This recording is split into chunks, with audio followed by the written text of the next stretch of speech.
So basic background is I'm 42, have 2 kids age 14 and 12, and signed divorce papers in April after almost 2 years of it being medicine out trying to get my fair share from him. The details of why are not important, but I'm angry, embarrassed, lost, and sad at any given moment of the day. A lot of this has to do with feeling like I've been replaced by a 23-year-old surfing instructor who is everything I'm not. My husband and kids claim that she is just his friend and helping him learn his lifelong desire to surf, but Jesus Christ, give me a break. My husband has primary custody because he had better lawyers who were able to manipulate some minor missteps on my part into the court seeing them as a huge deal. So this past weekend I picked up the kids and said we were going to visit my parents. They said they would rather use their season passes to SeaWorld since they spent all weekend with my parents and Aunt Stacy and Uncle Brian, my brother and sister who I didn't even know were in town. I was like, your dad took you? They said yes, that my parents had invited him over to see everyone. I was devastated because while I don't get along with my brother and sister and my mom, they let my ex-husband know they were coming and not me. I can't even let that sink in without tears forming. I sort of jested that, oh, and let me guess, Miss Surf instructor was there too. My daughter said, well, actually we all went to her house on Ocean Beach because she gave Stacy and Brian lessons after hours. That included my mom and dad. I was so devastated I took the kids back home and just went home and cried for an hour. When I was done I sent a furious email to my entire family how inappropriate they all had been, and then not only hanging out with my ex for an entire weekend, but his little chippy, as well as a massive slap in the face, and the fact they didn't even tell they were in town, let alone invite me, makes me feel so alone. My mom was the only one to respond, and she basically said yes, it was rude we didn't tell you Stacy and Brian were here, and we shouldn't have done that. But we didn't divorce Bradley, and we still see him as a son. This email, along with your behavior over the last 5 years, should really give you insight into why we might not want you at family events. In so many words, she called me an idiot for sending the email, was I? You're the idiot big time. Reading your replies below and between the lines on your post, it's pretty easy to gather you're in the wrong. On one comment you said your marriage ended because you didn't get along, another because you were mind controlled and seduced. Although I have no doubt whatever affair you were involved with was a toxic one, sounds like you cheated on your husband and he's trying to move on. In your post, you seem to dismiss the court ruling as your ex having better lawyers and totally gloss over not getting along with your family. I'm really confused about what the 20 years younger detail has anything to do with anything, unless your ex-husband's relationship with her was what led to your divorce. This is the reason why the details of your divorce are essential to us being able to make a determination of whether you are the idiot or not. Otherwise, it just feels like you're using your prejudice against age gap relationships to deflect a reader's judgment away from the missing details in your post and towards your ex and his new girlfriend, neither of whom are doing anything wrong in relation to your post-divorce. Not gonna vote here, because everyone has said anything worth saying at this point. You're 42, best case you have another 40 years on this earth, generous estimate. Please go see a therapist. I don't know you, and it will not affect me in any way if you do, but your behavior trends in a narcissistic or sociopathic direction, and as you get older and your personality grows more toxic, you will only become more alone. For your own sake, seek help and start trying to take responsibility for the enormous mistakes you have made. Husband and I were flying with our toddler. We had a long layover, so I told husband it would be nice to go to an actual restaurant. He agrees and tells me to pick. I show him one that I liked, it was in another terminal, but we had time so he agreed. We get off the plane, he starts complaining how it was too far away and his foot was bothering him. He points out another restaurant, I ask if he wanted to go there instead. He says no. As we are walking more, I told him I wasn't married to that other restaurant and if he sees something else he likes along the way to pick that one. He says no, he wants to go where I want to eat. He complains more, I offer to take bags from him as he was carrying most of them, he says no. We get separated in the crowd, I thought he was right behind me, but I turn around and he's not there. I start to wait, but then I see the restaurant is about 30 steps further, so I go ahead and wait outside there next to the menu. He comes up and starts to whine about me ditching him. I apologize and explained the restaurant was so close I thought it was okay to wait here. He told me I did it on purpose and I was really insensitive to his foot pain. We are looking at the menu. Usually, we brainstorm toddler dishes. I mention they don't have anything for toddler, and he gets angry and storms off saying we walked all this way for nothing and how I'm insensitive to his pain. I told him I felt like I was giving him options to accommodate his pain, but he refused them. I say we need to get toddler food. He says fine, go get her food then. I point out the bistro nearby and start to head over. I look back and he's still at the other spot. I was picking stuff out when I realized I didn't have my phone or wallet. I start searching for him, toddler in tow, circling around for over 30 min. Finally decided to head back to our gate.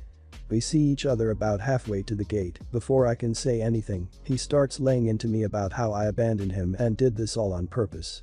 I ask why would I abandon him when he has all my stuff, and I felt like he had done that to me since he was so pissed at me. He doesn't understand why I stayed over in that area looking for him for so long. I felt like he must not have even looked for us long because I was right where I said I'd be and was only there for under 10 min. I say I'm sorry that this happened, I understand I screwed up, but we both messed up in this. He refuses to believe that, saying I was disgusting for not being able to take all the blame since this was all my fault. I told him I felt we shared equal blame. He stops talking to me. We get on the plane, and I get 2 texts from him saying he really hated me right now and that he could not find one good reason to love me. This is the worst day of our marriage. We get home, he sleeps on the couch. Did I really screw up? I really think this is everyone's the idiot here, but if I'm an idiot, please let me know. Not the idiot, and is he usually like this? I understand being in pain, and had it just been a few complaints at the airport because he was hangry and hurting, I wouldn't say there were any idiots. But calling you disgusting. And then those texts. That is an insane overreaction. He said he hated you? If he's not usually like this, I would talk about it in a calmer moment and figure out where exactly this anger came from, because the situation didn't warrant that level of vitriol. However, if this is a pattern when you guys argue, I would take a step back and look at how healthy this marriage is. Not the idiot. Refusing everything you offered to accommodate him so he could accuse you of being insensitive, blowing up a miscommunication, telling you he hates you and there's nothing to love about you, that you're disgusting for thinking that something going wrong isn't your fault. That's all incredibly manipulative behavior. The things that he's saying wouldn't be an appropriate reaction to anything in a relationship, much less something as minor as accidentally getting separated at the airport. Does he treat you like this every time something small happens that he doesn't like? Not the idiot. I don't understand adults who expect other adults to cater to them like children. Your husband reminds me of 2 girls my best friend and I ended up traveling with for a bit when we were backpacking through Europe. They would moan at us for not getting food sooner when they were hungry, for getting lost when we were all trying to find a museum, etc. My favorite was when they would whine, "Why is everything in Greek?" We were in Greece. Anyway, I'm sorry you're in this situation. I don't have any advice, but I can empathize with how annoying that must be. Anyways, like the title says. In one of my major specific courses, we're currently doing a semester-long group project that is pretty much the entirety of the grade for that class outside of a few quizzes and 1 or 2 in-class activities. All in all, this project is a make or break if you want to pass the class. It's so annoying, but what can I do? Come to find out, we're doing the presentations with some field professionals there to watch and professors from other courses there as well. So, it's shaping up to be a pretty big deal. My professor is doing these presentations on a Friday evening, which wouldn't be too much of a problem, except that my older sister's wedding is that same Friday afternoon. Cue freak out. I email my professor asking if there's some way I can present it earlier or later, but she doesn't budge. You must present on the designated date or you will not get points for the presentation. Okay. I ask if there's some way I can make up points outside of that project to help bolster my grade. She once again says no. I want to go support my sister so badly, but I live about a 6-hour drive from home and there's pretty much no logical way I can now be in both places on time. I have a full ride scholarship to this college, which is a pretty big name school, but it's on the stipulation that I keep my grade point average above a certain mark. If I fail this class, it'll either drop me below that grade point average or leave me absolutely no wiggle room for the remaining years of university. I'm her maid of honor and I feel so scummy, but I don't think I have the willpower to sacrifice everything I worked for in high school, getting my full ride, just for her wedding. Am I the idiot if I don't go to her wedding so I can pass my class? No idiots here. It's just a crappy situation. Tell your sister, as soon as possible though. The maid of honor is the bride's right hand on the wedding day, so she needs to have some warning so that she can get someone to fill in. Will she flip out? Possibly. A lot of brides get very stressed a week before the wedding. Don't take it personally. She'll likely cool down and realize that asking you to risk losing a scholarship for her wedding is unreasonable. Just let her be mad as long as she needs and focus in your presentation. You're doing the best you can in a lose-lose situation. No idiots here, but as other people have pointed out, you need to escalate the issue. Having worked at a university in the past, I would be stunned if you couldn't find a solution that allowed you to do both. You're doing the right thing in trying to find alternative solutions, but the thing you are missing is escalation and not taking no for an answer. First thing is to speak to your lecturer's immediate superior, which is probably the head of the department. Then if needed, escalate to the dean and so on. Are you able to give the presentation via video link?